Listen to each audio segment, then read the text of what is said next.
Hello friends, welcome to another week of the Sabbath School Nugget.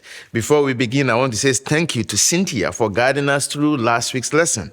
This week, our lesson is entitled, The Testimony of the Samaritans. Our memory verse comes from John chapter 4, verse 42.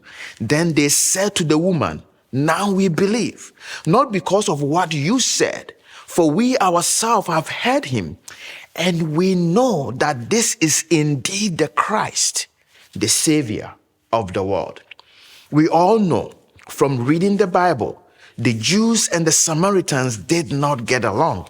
Think of the kind of tension between nations like India and Pakistan, or North and South Korea, or even the never-ending conflict between Israel and Palestine. They were bitter enemies, divided by race, culture, and religion. Samaritans were seen as impure, a mixture of Jewish and Canaanite ancestry, and their faith was considered as a distortion of true religion. So when this woman saw Jesus, a Jewish man, speaking to her, she was stunned. Now, let's discuss a few barriers that Jesus had to break to reach this woman. Barrier number one, race. Jews saw Samaritans as racially inferior, believing that their own race was purer as the true Hebrews. Jesus wasn't bound by division based on race or heritage. He crossed the race barrier to demonstrate that God's love is universal and not confined to any one group. Number two, religion and culture. The Jews and the Samaritans had different places of worship. Jews believed that the temple in Jerusalem was the only true place to worship, while the Samaritans worshiped at Mount Gerizim. Jesus crossed the culture and the religious boundaries, showing that worship isn't about specific place, but about the heart. Barrier number three, gender.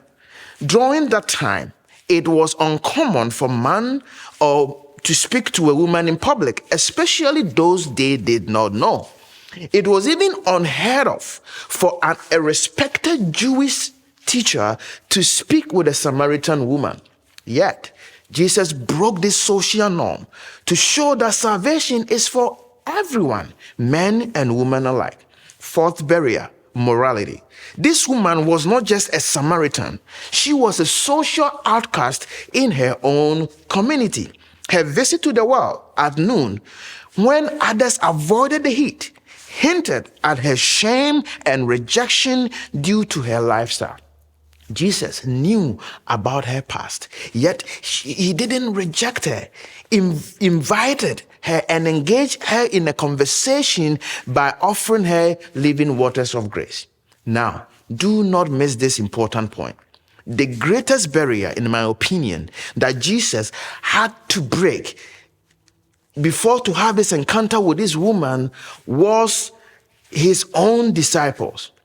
What are the chances that this encounter would have been successful if Jesus' disciple has been present? John and James wanted to call down fire from heaven to burn a Samaritan village. By sending them away to get food, Jesus removed a potential obstacle to this life-saving conversation. This leads me to this important question. How many potential believers have we or our church prevented from receiving the message of the gospel because we too have been a barrier to the truth? That is the question I want you to reflect on today. Thank you for studying. I will see you tomorrow.